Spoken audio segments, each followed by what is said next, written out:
எனக்கு உனக்கு தலை சத்தியமா அந்த பசங்க எல்லாம் அப்படி பண்ண சொன்னது யாருன்றியா? இருவாரா மட்டும் என்ன தெரியும்?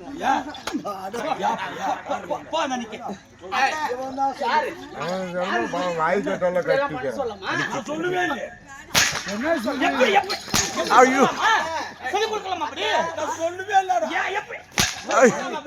சொல்லுவே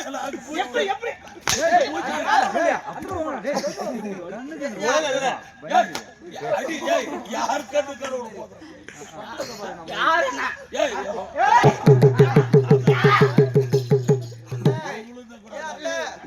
எங்க அம்மாவுக்கு